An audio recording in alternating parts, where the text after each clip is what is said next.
consumo de gin no mundo tem aumentado a cada dia, tanto entre os mais jovens quanto até entre os mais velhos.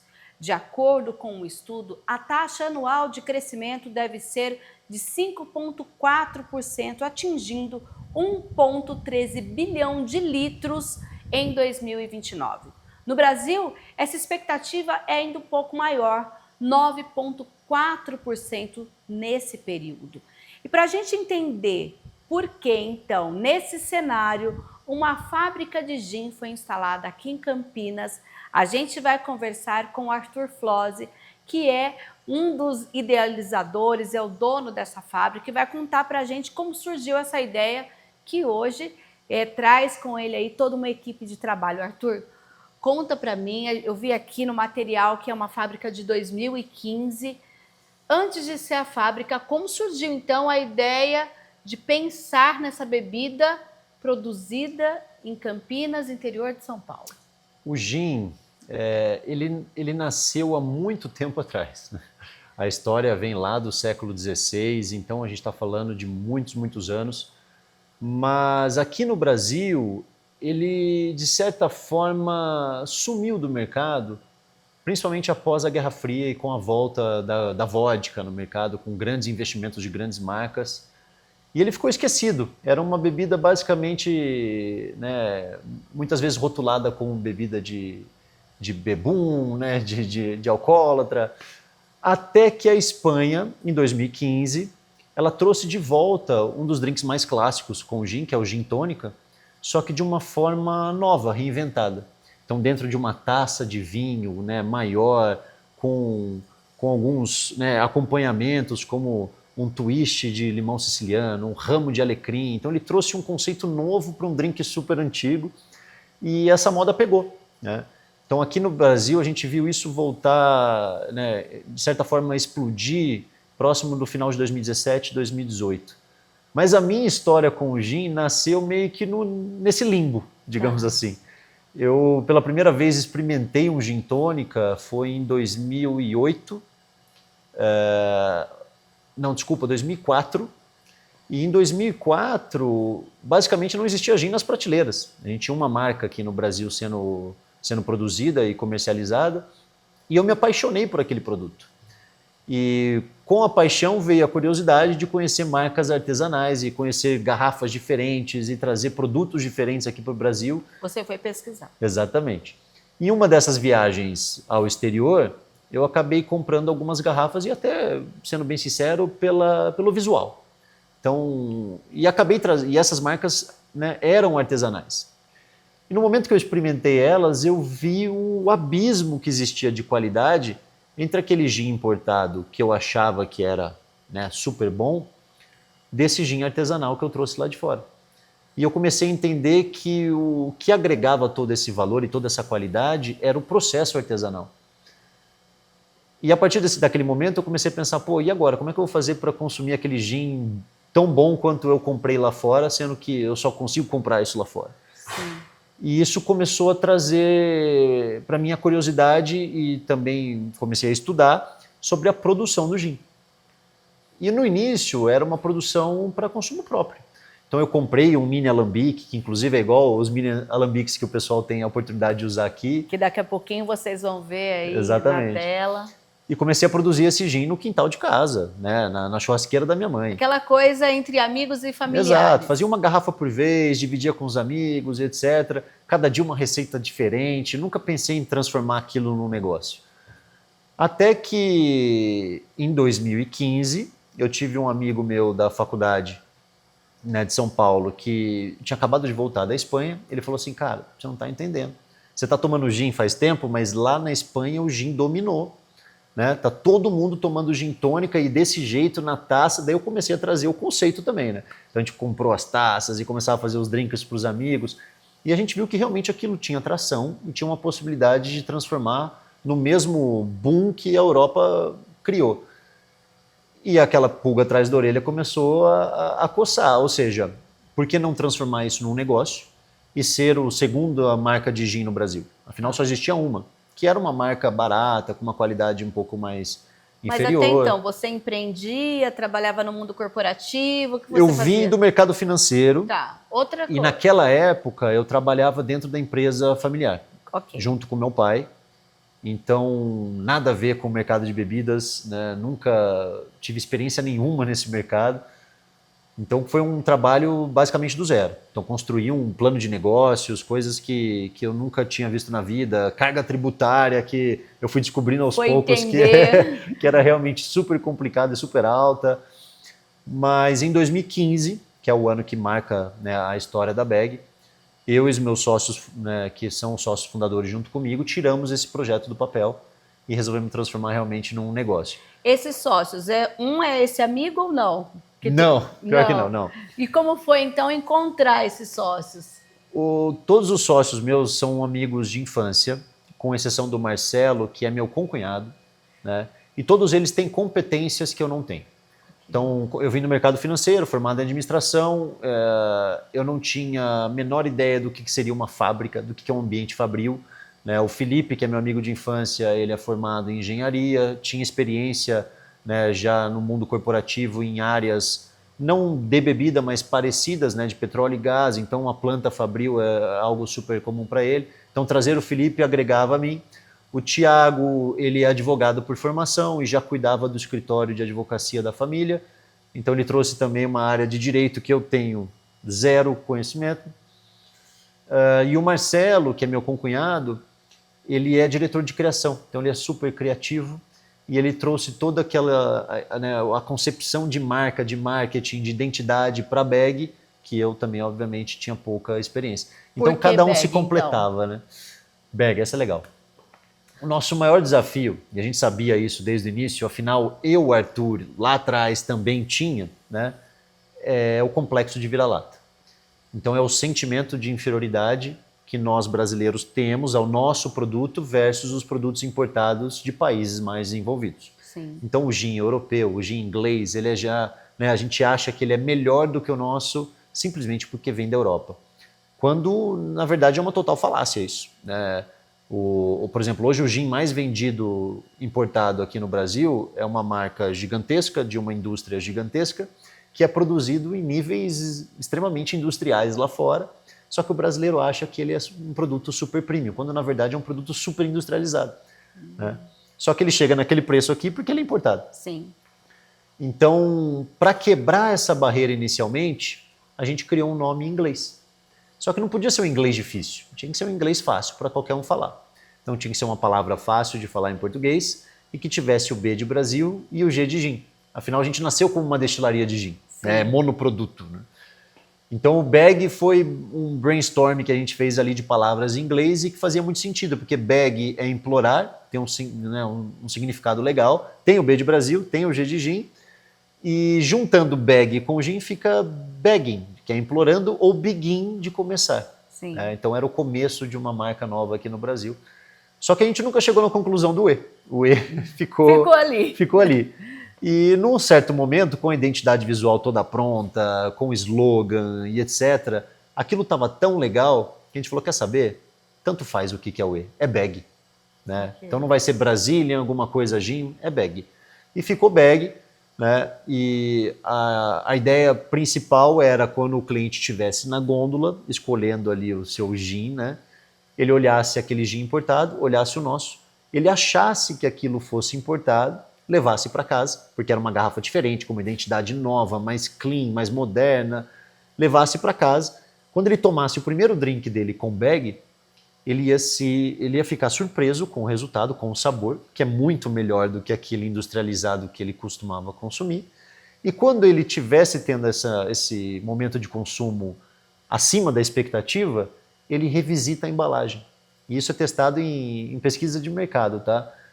Pensa quando você está consumindo aquele vinho em casa. Sim. E na primeiro gole você fala, nossa, que delícia. Você pega a garrafa e revisita. De onde é. Exatamente. E quando o cliente pegasse a garrafa para revisitar a embalagem, ali na etiquetinha embaixo, onde a gente numera as garrafas à mão, está escrito gin brasileiro artesanal. Então a gente ia fazer o processo de disrupção desse preconceito durante o processo de consumo. Sim. Então a pessoa ia falar, nossa, esse gin maravilhoso é brasileiro. Não tem por que eu achar que o brasileiro é ruim, entendeu? Sim, Arthur, a gente inclusive grava aqui, gente, na fábrica que fica em Campinas, na zona rural da nossa cidade, no distrito do Joaquim Egídio. E eu queria que você falasse desse conceito, planta pronta, mas não é simplesmente produzir o gin. Você fala muito dessa questão da experiência. Exatamente. Como que vocês pensaram, então, em preparar esse projeto, trazer para essa área da nossa cidade, mas ao mesmo tempo é uma coisa que as pessoas vivem essa experiência, mas vocês, pelo menos o que eu vi na trajetória, levaram esse gin para todos os cantos. É isso. Obviamente a gente trouxe um pouquinho do que a indústria de vinho já faz há muito tempo, né, que é trazer o cliente para dentro do seu ambiente, né, fabril, conhecer como o vinho é feito, degustar o vinho.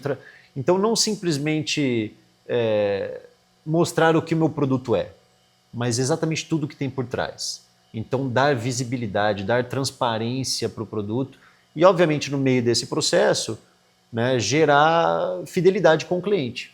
Então a gente mostra tudo que a gente faz, a gente conta todos os diferenciais, a gente conta inclusive dos concorrentes como eles fazem, né? A gente não fica muito fazendo uma lavagem cerebral de bag, mas sim expondo as diferenças para que ele saia daqui não só muito feliz com a experiência, porque a experiência é muito legal, mas também defendendo a mesma bandeira que a gente defende desde 2015, que é que o gin artesanal brasileiro é de uma qualidade superior aos importados. Sim. Tanto é que os prêmios falam isso, mas os prêmios eles são muito distantes do cliente, né? Eles não são tão palpáveis. Porque, por exemplo, em 2024 a gente ganhou como o melhor gin do mundo. Lá em Londres, né? No campeonato mais renomado do mundo, que é o IWSC. E os gins importados, inclusive os que custam mais caro aqui no Brasil, mais caros ainda do que os mais consumidos, ficaram em 30º, 31º, né? Então, olha a distância. Primeiro Sim. lugar para 30º de um produto que custa o dobro que o meu aqui hoje no Brasil. Mas esse prêmio, ele acaba tendo essa distância, né? Eu não consigo, o cliente não consegue ver tanto valor. Mas aqui dentro da destilaria, ele consegue atrelar toda essa história a esse prêmio e entende mesmo aonde esse valor é agregado.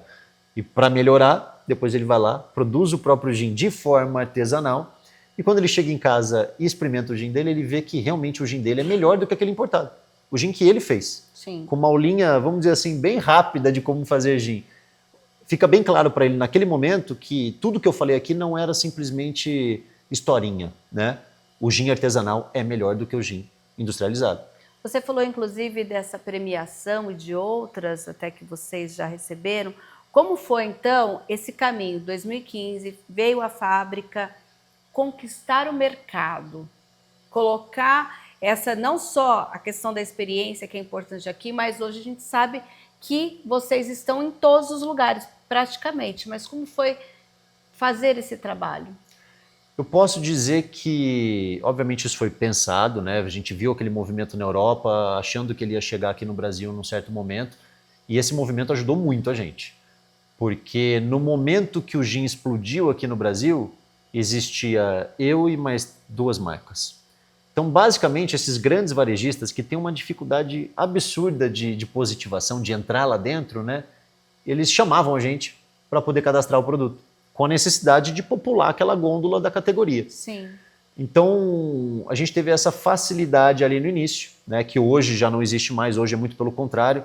Se eu chego num varejista novo onde eu não estou presente, tem 60 marcas lá e eu tenho que brigar para poder estar lá dentro, seja através de investimento ou através de cases de sucesso com essas outras grandes redes, mas isso ajudou muito.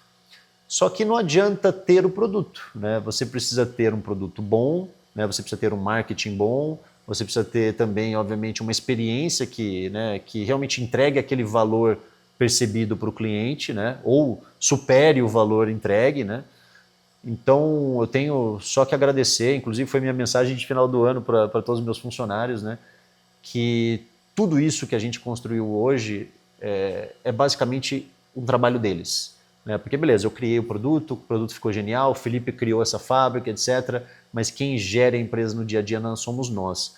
E eu já escutei isso de vários, né, gurus do mercado, que hoje ser um empreendedor de sucesso é saber gerir pessoas, porque são pessoas que criam, né, o teu negócio, que fazem teu negócio funcionar. Quantos colaboradores você tem? Aqui na fábrica a gente tem 5 colaboradores e no escritório a gente trabalha mais ou menos com 7. Só que a gente tem bastante PJs, principalmente na equipe de vendas, então acaba ficando um pouquinho maior.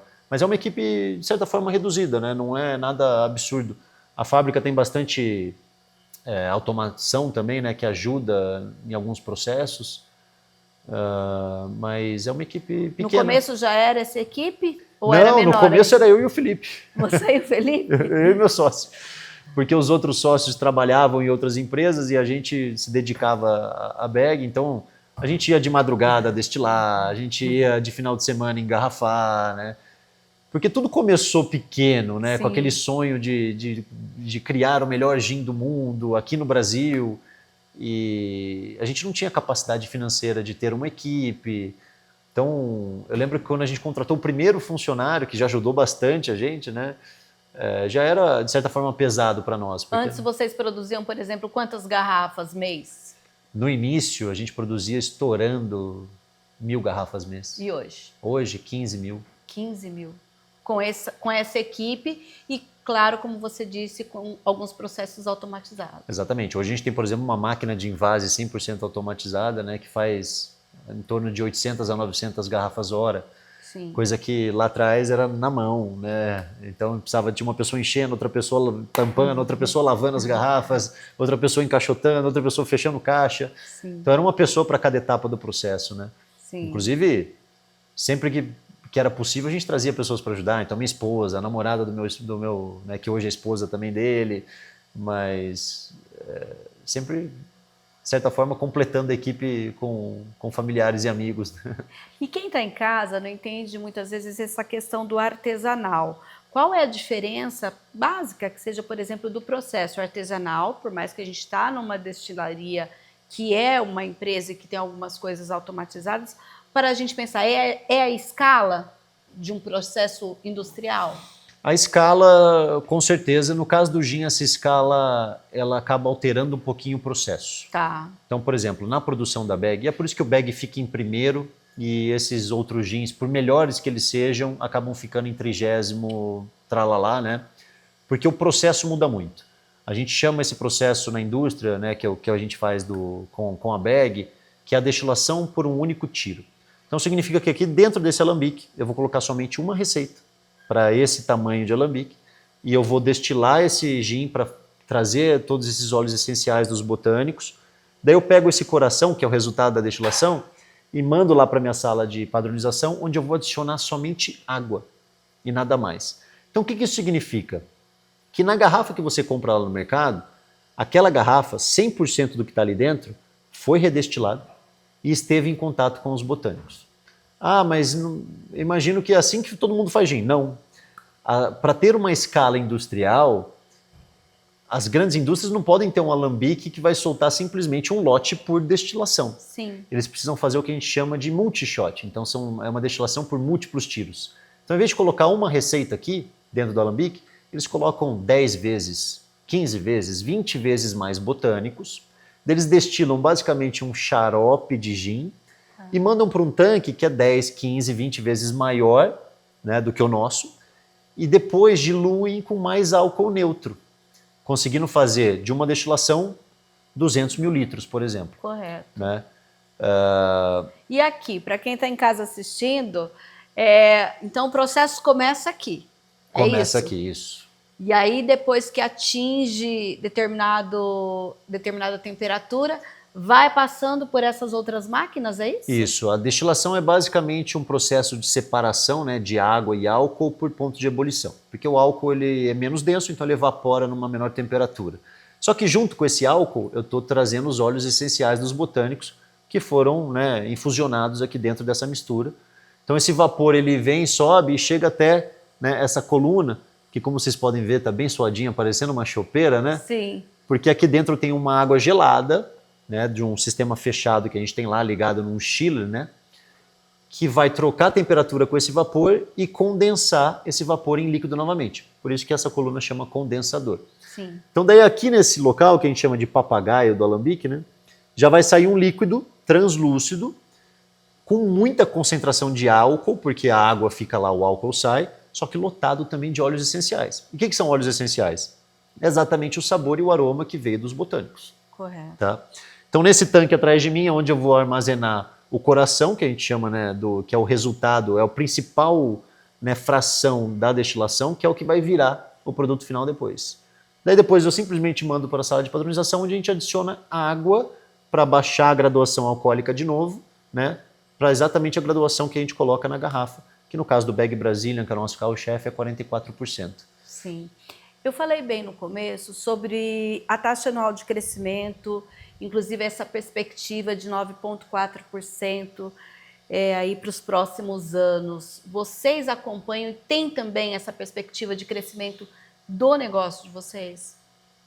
Tudo, acho que é tudo percepção, né? Então, por exemplo, se você hoje está inserido na classe AB, você acha que o gin já está em todos os cantos. Mas se você está inserido na classe CD, você está vendo o gin nascer. É legal isso. Então, a grande verdade é que os grandes volumes de gin ainda não chegaram no Brasil. Obviamente, na classe CDE, a gente tem também outros posicionamentos, outros produtos, Sim. né? Que no caso da Bag a gente seria quase que aquele produto de desejo, né?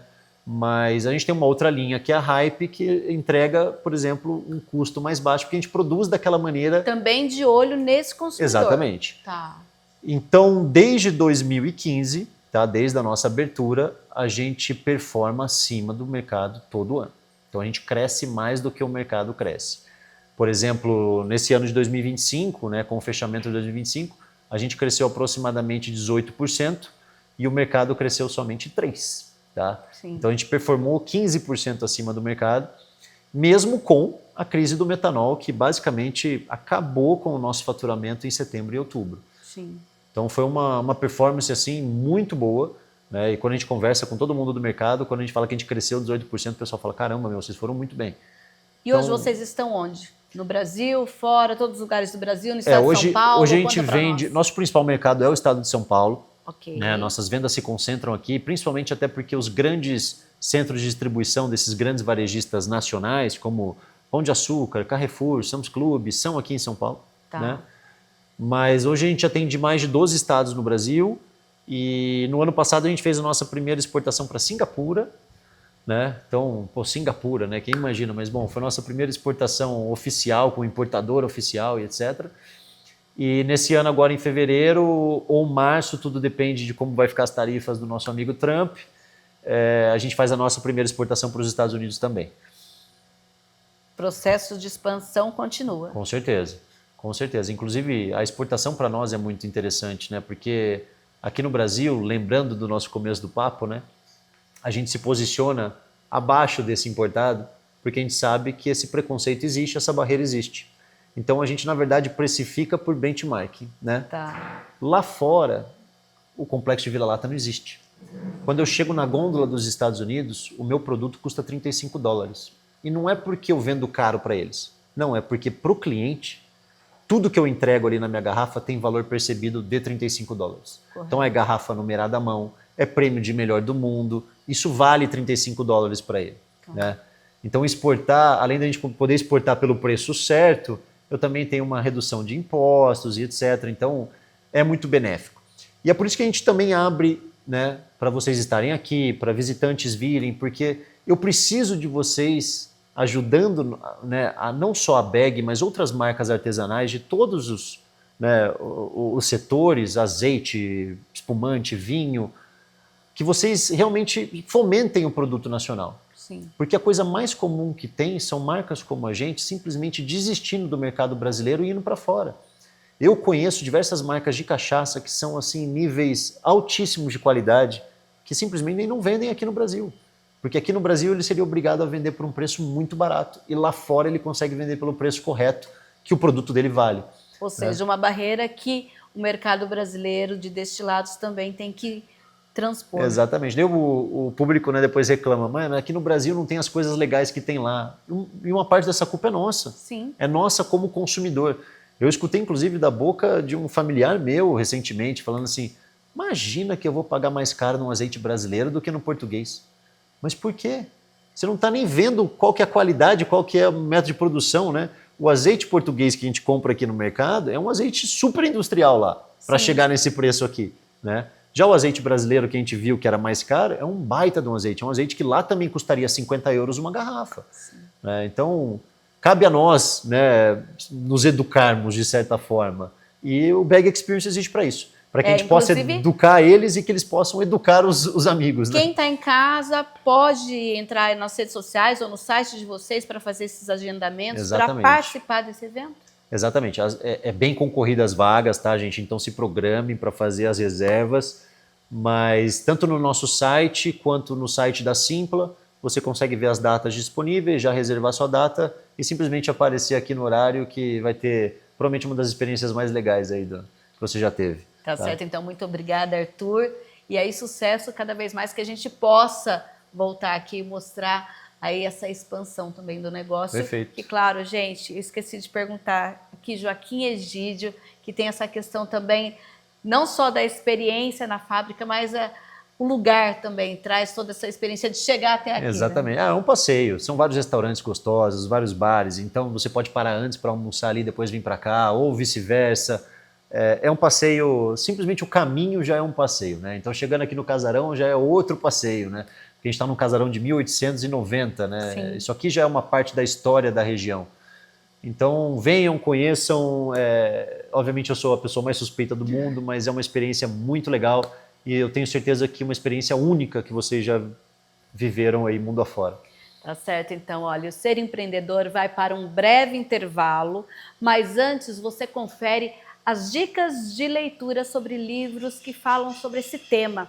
Daqui a pouquinho, o Ser Empreendedor está de volta.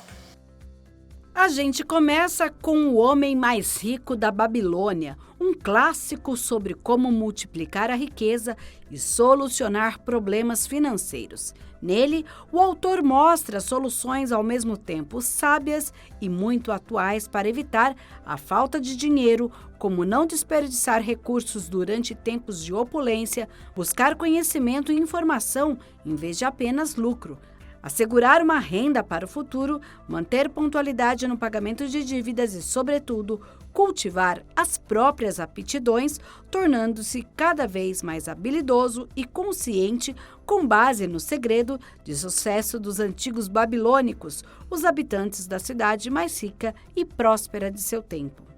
Líderes que Curam, de Antonella Satiro, aborda a liderança servidora, que está associada a resultados positivos como maior satisfação no trabalho, comprometimento dos colaboradores e desenvolvimento de novos líderes. Powerful, como construir uma cultura corporativa de liberdade e responsabilidade. Nesta obra, Pat McCord, que é a ex-chefe de talentos da Netflix, discute a construção de culturas corporativas.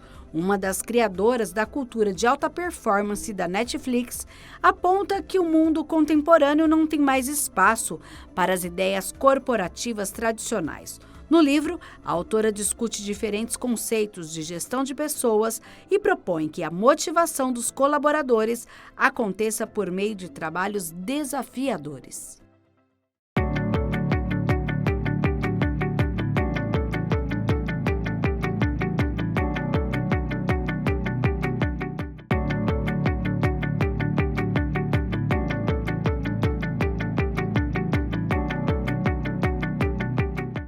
E neste segundo bloco do Ser Empreendedor, a gente vai falar sobre vinhos.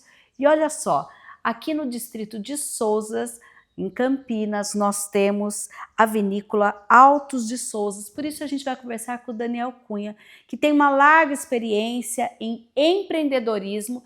E é ele quem vai contar para a gente. Daniel, seja bem-vindo. Antes da gente falar especificamente da vinícola, eu queria que você falasse dessa sua trajetória até chegar, enfim, vou trabalhar com uvas. Como foi isso? A trajetória do empreendedor ela é árdua, porque ela começa com a trajetória de você se entender empreendedor. No meu caso, eu comecei no mundo corporativo e quando eu via, eu era a pessoa que destravava os projetos, que começava as iniciativas ali de startups. Então, eu fui me descobrindo empreendedor. Minha carreira, bom, eu comecei a trabalhar muito cedo, aos 14 anos de idade, numa cidade do interior em que eu trabalhava entregando títulos que entravam no cartório, numa bicicletinha escrito cartório, entregando para as pessoas esses títulos. Depois trabalhei em corretora de seguros. Mas quando fui para São Paulo fazer faculdade, comecei a minha atividade no finado Bank Boston, o Banco de Sim. Boston, onde eu fiquei lá quase 6 anos e onde toda a minha base corporativa eu desenvolvi lá. Casei dentro do banco, inclusive. Depois tive uma segunda fase em banco no Citibank, na época, em São Paulo, em áreas também de produtos e serviços. Mas em 2003, final de 2003, começo de 2004, eu recebi um convite para me tornar headhunter. Então, o headhunter é o recrutador de empresas. Uma empresa multinacional inglesa estava se instalando aqui no Brasil na época. E eu me tornei o primeiro headhunter especializado no mercado segurador, que é o mercado que eu trabalhava. E era uma startup, era uma iniciativa ali que ninguém fazia isso. Eu comecei o negócio lá, fui aprender a entrevistar pessoas, fui aprender a fazer desenvolvimento comercial, atividades diferentes do que eu fazia na época no banco. Eu tinha um olhar muito mais de processo, de tecnologia. E aí foi uma combinação de skills, de competências que foi muito saudável para o meu desenvolvimento. Eu fiquei nessa empresa durante quase 10 anos. Lá eu entendi que eu me via como um headhunter, essa era a minha atividade principal. Tive alguns negócios em paralelo com família, tive bar, tive cervejaria cigana, tive outras coisas assim, mas sempre a minha atividade principal foi onde eu conheci muitos executivos, fiz muitas entrevistas, talvez mais de 15 mil entrevistas na minha vida executiva. Mas em 2012 eu tomei a decisão de me juntar a 2 amigos e começar uma empresa própria de Executive Search, que é a atividade que a gente fazia e eles fazem lá ainda. Hoje a Exec é a maior consultoria brasileira de recrutamento de executivos, um negócio que eu tenho muito orgulho de ter começado lá atrás. E ela atua recrutando executivos para empresas e atua montando governança corporativa. Então, aquela empresa familiar que o empreendedor começou e que agora ele está no momento de separar o patrimônio dele da empresa, a gestão familiar da gestão do negócio. Então, a gente entrava justamente nisso, aconselhando empresas, organizando isso. E fui muito feliz fazendo isso. Mas em 2016 eu comecei um outro negócio paralelo, nas horas de almoço, nos finais de semana, o tempo que tinha e que não tinha, que eram franquias de uma rede de depilação chamada Espaço Laser. Nós começamos um grupo de 5 pessoas ali, sócios inicialmente, que eu fui conhecendo, que entendiam desse negócio. A gente começou a abrir franquias da Espaço Laser que eram operadas por essas sócias, era um investidor e estava ali no dia a dia. E foi um sucesso. A gente, de 2016 até 2019, a gente deve ter aberto umas 20 lojas de depilação. A gente não chama de clínica, chamava de loja, porque elas estavam no shopping center, estavam na rua, era um olhar diferente para o tema de depilação. E até em 2021, no dia 1º de fevereiro de 2021, a gente abriu o capital dessa empresa na Bolsa Brasileira. A gente já era sócio da rede na época, deixamos de ser franqueados, acabamos sendo comprados numa parte, fomos para o IPO com eles. Então foi um sucesso, que eu vi o negócio começar com 5 sócios, terminar com quase 500 funcionários. Rio Grande do Sul, Santa Catarina, Paraná, Minas, São Paulo. E depois disso eu comecei a empreender outras coisas. Me tornei um investidor anjo, investindo em startups.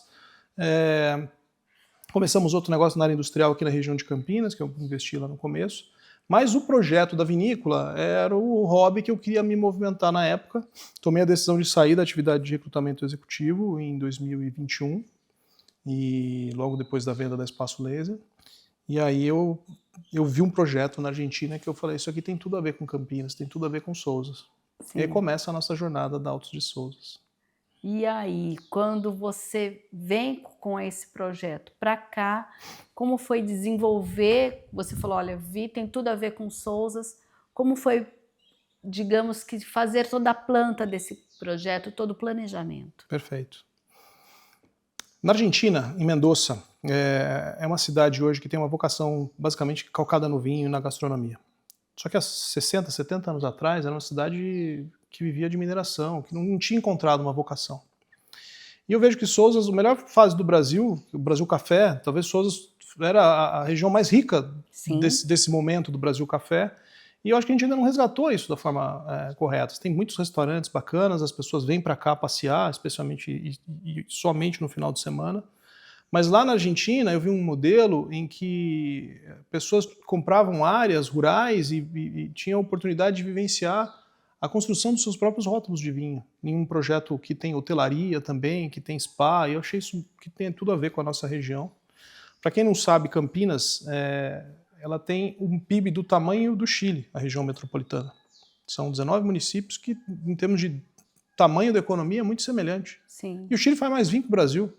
Então, eu ficava olhando isso e falei, como é que pode, né? A gente está a 100 quilômetros da Faria Lima, do lado do Viracopos, que é hoje um aeroporto que tem a melhor capilaridade do Brasil. Então, eu pus isso na cabeça. Mas eu decidi fazer uma pesquisa de mercado, a gente fez uma pesquisa e avaliou primeiro se tinha sentido, se valia a pena a gente investir nisso. Aí contratei uma equipe de consultores especialistas em dupla poda, em vinho de inverno.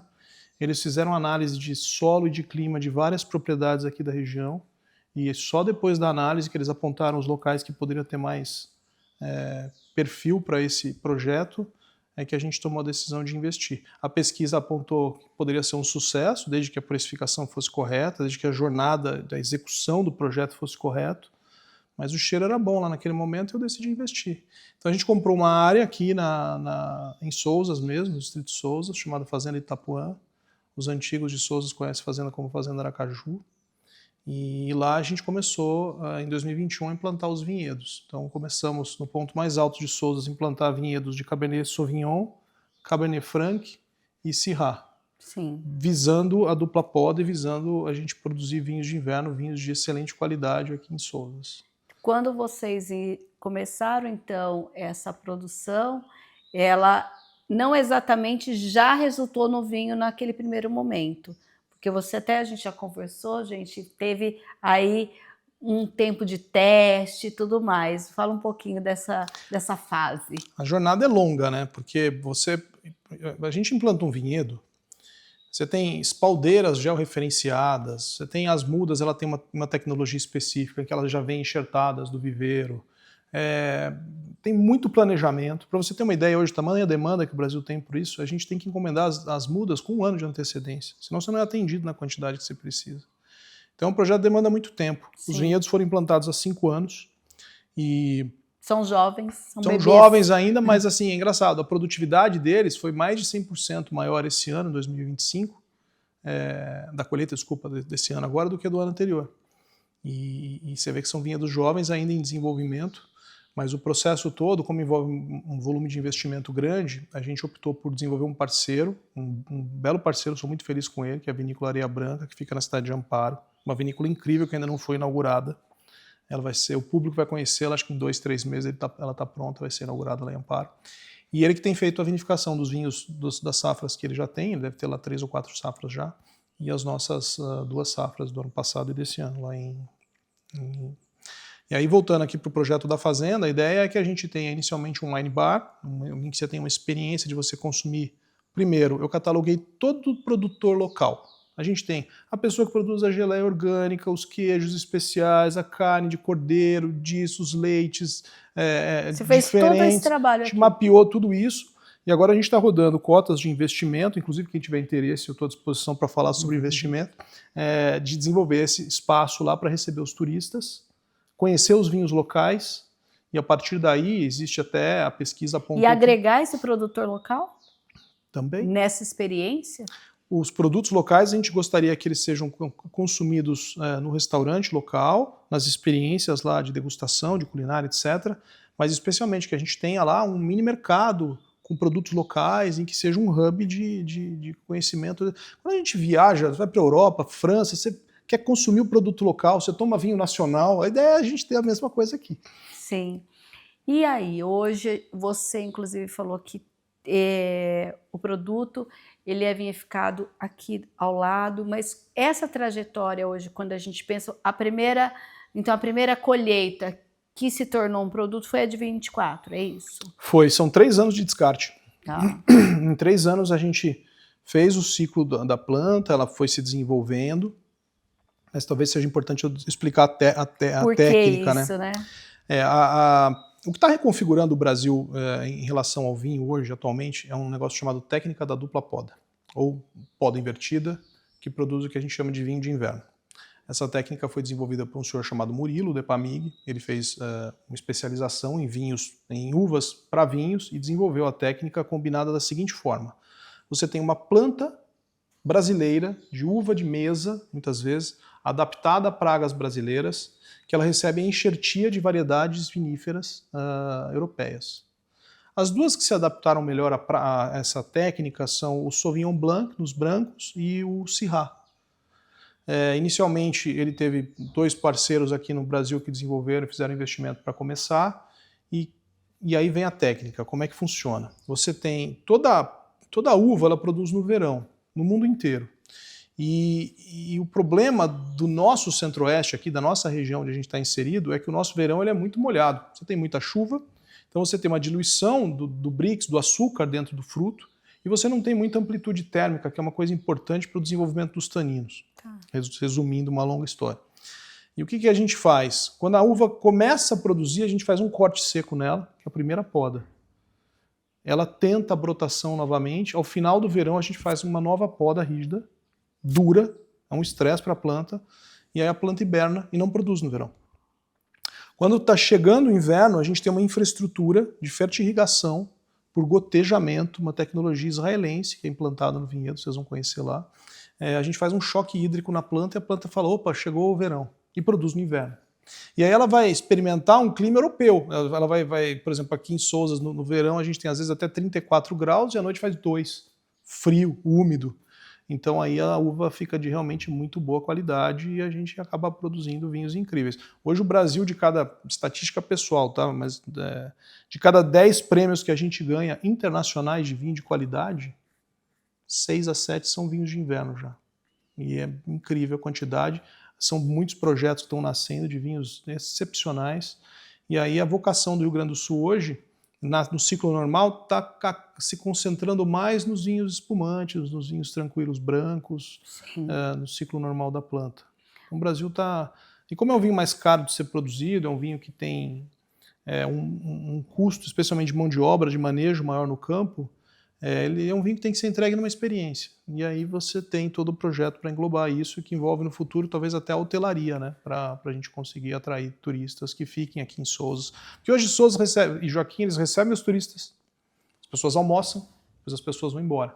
Sim. A ideia é que elas fiquem mais aqui e deixem um pouco mais de real aqui na nossa economia local. Tá certo. E nessa trajetória, quando começou a produção, hoje vocês têm quantos selos?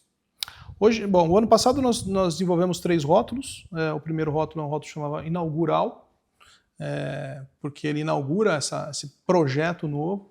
Ele é um corte de Cabernet Franc com Cabernet Sauvignon, já extraído da parte já de separação dos sólidos lá. É um vinho quase de prensa, muito forte, um vinho de corpo, um vinho de 14,6 de álcool. É um vinho que agrada mais o paladar masculino. É curioso, eu percebo isso. E para você consumir comendo carne com gordura, tem esse perfil. O segundo rótulo é um varietal, é um Syrah, só Syrah. Ele passou com um processo com exposição a carvalho francês e ele é um vinho que muita gente julga que é o nosso melhor vinho. Agora, o meu favorito, e que a gente percebe que é o vinho que tem mais aceitação, é o Ruptura, que rompe com essa tradição do pasto, do café da nossa região, inaugura a história do vinho aqui e gastronomia. E o Ruptura, ele é, de acordo com o enólogo, que é o Christian, que é um chileno, que é responsável pelos nossos cortes, o nosso melhor vinho possível. Ele leva Cabernet Franc, Cabernet Sauvignon e Syrah. É um tinto incrível, um vinho de guarda, para mais de 10 anos de guarda. Agora, inclusive, eu fiz essa pergunta logo que cheguei aqui.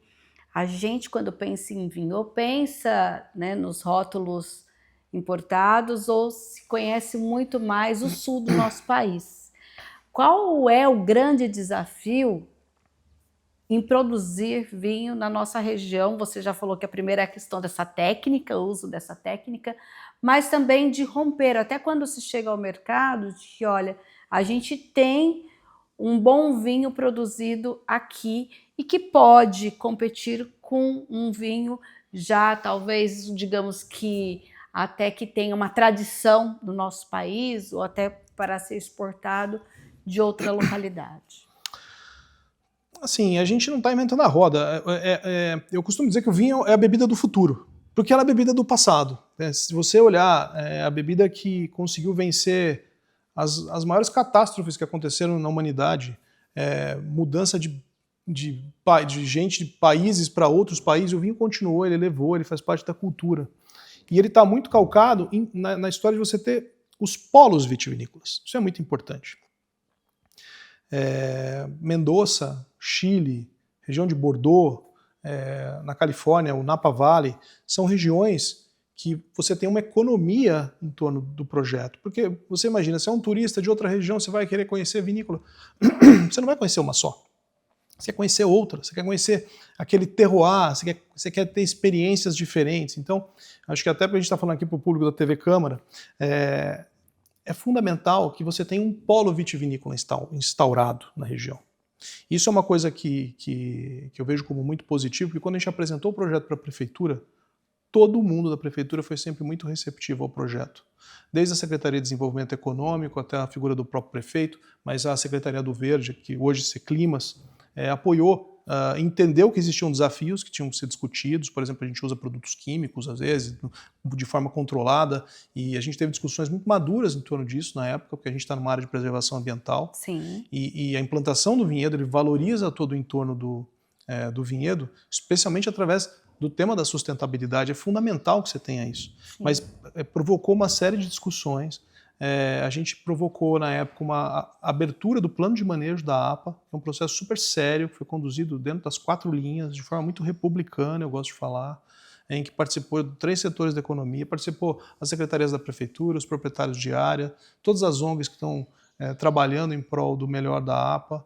E o resultado desse trabalho foi uma grande revisão do plano de manejo da época. Nós mudamos por volta de 23 regramentos, que hoje propiciam com que você tenha condição de fazer investimentos na área da APA. Então, respondendo a tua pergunta, hoje, por exemplo, você vai para o Vale dos Vinhedos, no Rio Grande do Sul, é incrível, super bem montada a estrutura, você tem uma série de rótulos, uma série de vinícolas, você tem hotéis, restaurantes, e a gente entende que de cada R$1 que é gasto numa garrafa de vinho, R$7 ficam na economia, circulando, né? É o taxista, é o restaurante, é o hotel, frete, enfim, tudo que isso, fornecedores das vinícolas, dos hotéis, é isso que a gente quer trazer para a região. Então a gente entende que a região tem muita vocação para isso, muita. Eu não consigo enxergar uma região que tenha melhor, mas ela precisava da técnica. Uma das coisas que a pesquisa mostrou, o rapaz lá muito bacana, assim, ele falou assim: Daniel, esse projeto seu tem tudo para dar certo,